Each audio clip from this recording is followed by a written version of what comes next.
Assalamualaikum warahmatullahi wabarakatuh. Alhamdulillahirabbil alamin. Wassalatu wassalamu ala asyrafil anbiya wal mursalin wa ala alihi wa asbihi ajma'in. Amma ba'd. Alhamdulillah kita masih bisa berjumpa. Kita lanjut ke Qawaidul Fiqhiyah karangan penulisnya Syekh Abdurrahman bin Nasir As-Sa'di. Kita lanjut bait ke-7 berarti. Bait ke-7 itu bunyinya Fahris ala fahmika lil qawaidi jami'atil masail syawaridi, yang artinya semangatlah untuk bisa memahami kaidah, yang kaidah itu memiliki sifat merangkum berbagai masalah yang beraneka ragam. Lanjut bait ke-8, fatartaki fi'ilmi khairu murtaqa wa taqtafi sabalalladzi qad wufiqa.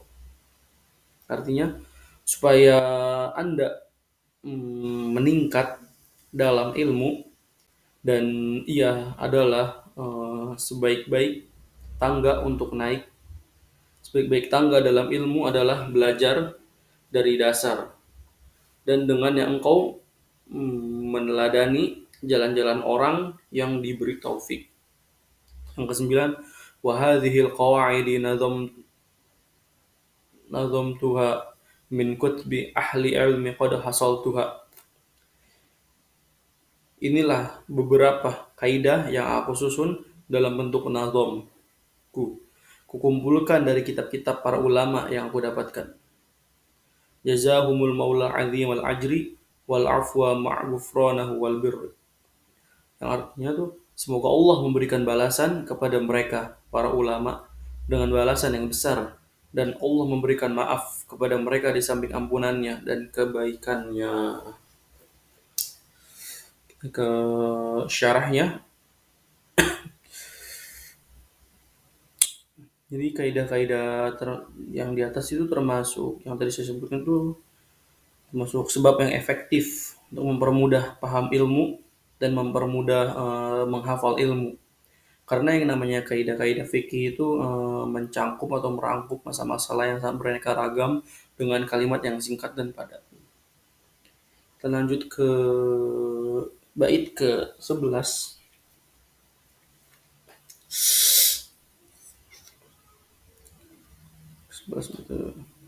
An-niyatu syartu lisa'iril amal fiha as-salahu wal fasadu lil amal.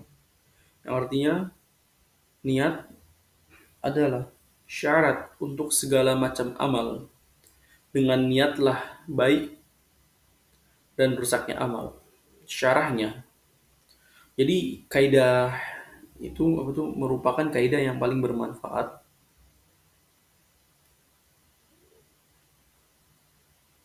Oh, ada nyamuk, guys.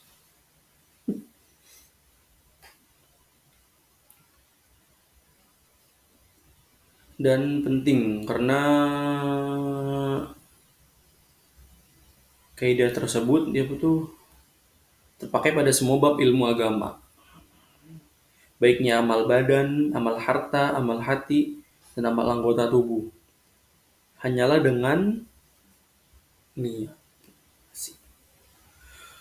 Rusaknya amal-amal tersebut adalah dengan sebab rusak niatnya. Jadi semua itu tergantung pada niatnya. Innamal a'malu binniyat. Jika niat itu baik, akan baiklah ucapan dan perbuatan. Akan tetapi jika niat itu rusak, rusaklah ucapan dan perbuatan.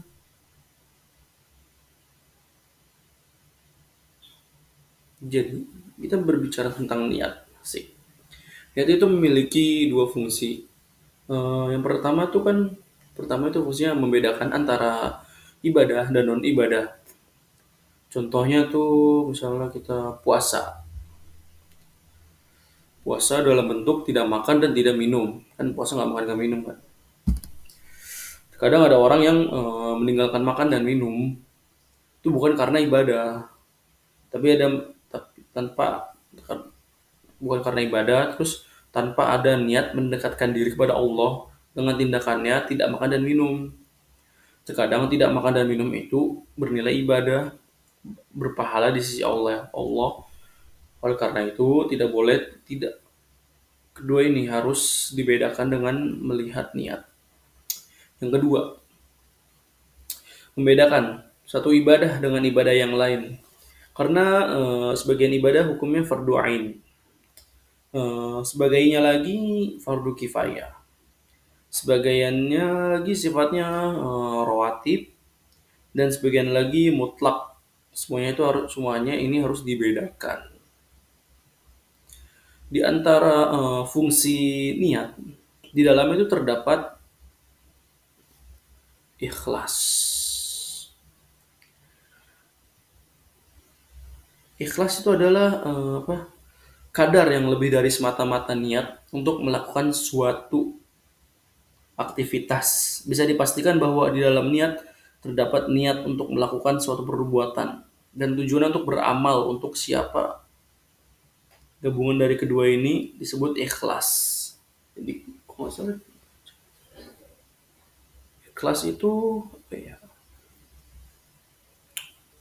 Seperti surat Al-Ikhlas. Tidak ada satu kata pun kata Al-Ikhlas di dalam surat Al-Ikhlas.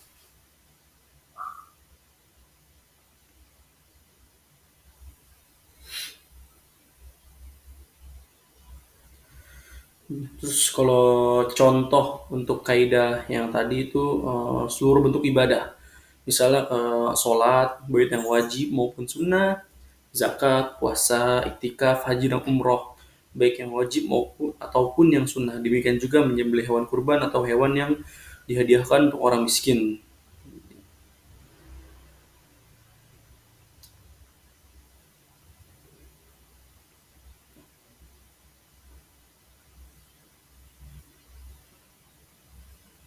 Catatannya nggak lengkap guys, sorry.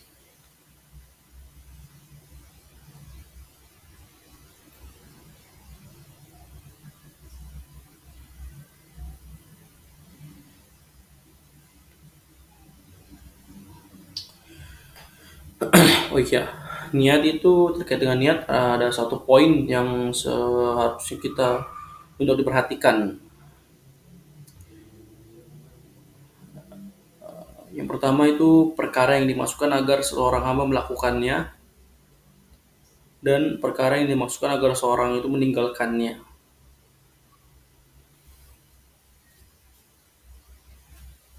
Itu dong.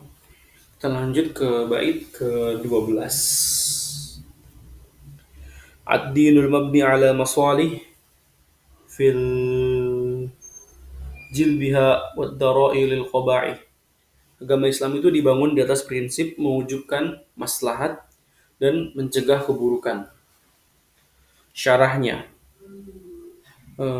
ini adalah salah satu kaidah yang penting. Itu kaidah yang bersifat umum dalam seluruh agama. Seluruh ajaran Islam dibangun di atas prinsip mewujudkan maslahat dalam agama, dunia dan akhirat, serta mencegah bahaya yang menimpa agama, dunia dan akhirat. Tidak Allah memerintahkan sesuatu melainkan di dalamnya pasti terdapat maslahat. Maslahat yang terkandung di dalam perintah Allah itu demikian banyak sehingga tidak mampu digambarkan oleh manusia. Tidaklah Allah melarang sesuatu melainkan di dalamnya pasti terdapat bahaya yang demikian besar sehingga manusia tidak akan mampu menggambarkannya. Perintah Allah yang teragung adalah tauhid. Pengertian tauhid adalah mengesahkan Allah dalam perkara ibadah. Tauhid itu akan membuat kebaikan hati. Hati menjadi lapang dan bercahaya, serta akan hilang dari hati segala macam kotoran hati. Sehingga dalam tauhid terdapat maslahat badan, maslahat dunia, dan maslahat akhirat. Larangan terbesarnya adalah menyekutukan Allah. Itu nggak boleh. Menyekutukan Allah dalam ibadah itu hukumnya syirik. Syirik itu kan menyebabkan kerusakan dan bahaya pada hati baik di dunia maupun di akhirat.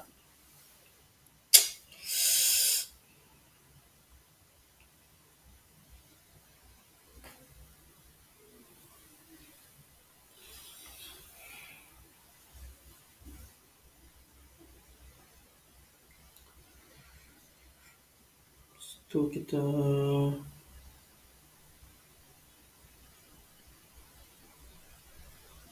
lanjut ke bait.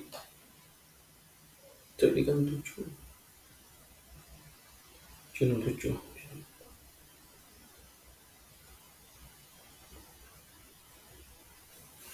Bait ke-13. Fa iza tarahim adad al-masalih yuqaddamu al-a'la minal masalihi. Jika terjadi pertentangan pada sejumlah maslahat, maka yang didahulukan adalah maslahat yang lebih besar.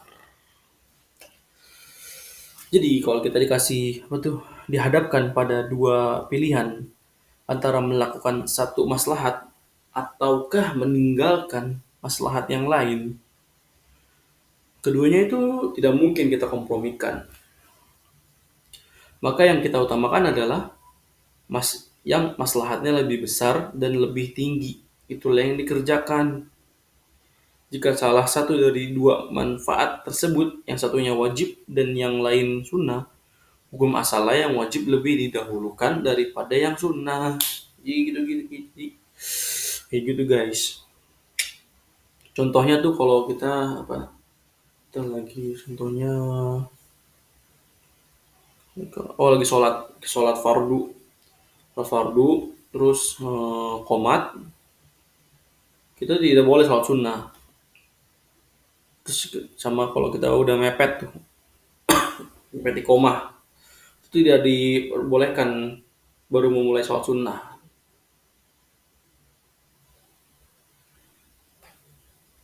Terus kita juga nggak boleh puasa sunnah, haji sunnah atau umrah sunnah, padahal kita tuh masih memiliki kewajiban yang harus didahulukan adalah yang wajib.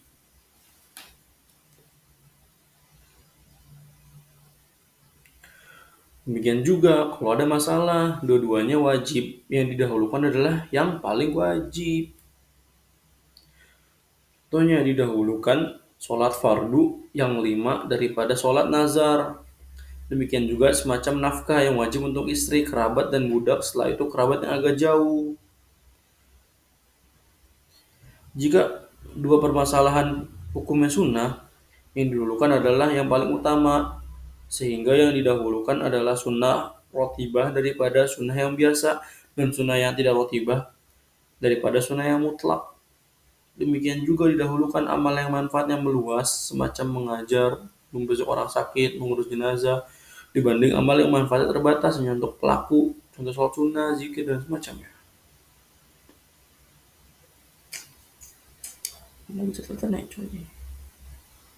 Kita lanjut ke bait 14. Wadiddu tazahamul mafasid fartaqib adna minal mafasid. Kebalikannya adalah ketika terjadi pertentangan hal-hal yang buruk, mafasid, maka yang diambil adalah yang lebih rendah dari keburukan yang ada. Syarahnya, mafasid, keburukan adalah sesuatu yang hukumnya haram atau sesuatu yang hukumnya makruh, sebagaimana yang dimaksud dengan maslahat. Boleh jadi adalah sesuatu yang hukumnya wajib atau sesuatu yang hukumnya mustahab. Jika terjadi pertentangan antara dua hal yang mafasid buruk, artinya seseorang itu dipaksa untuk melakukan salah satu dari keduanya, maka yang wajib adalah tidak boleh melakukan hal buruk yang tingkat keburukannya lebih besar. Sikap yang benar adalah lakukanlah yang tingkat keburukannya kecil dalam rangka mengambil keburukan yang paling ringan untuk mencegah keburukan yang besar. Oke,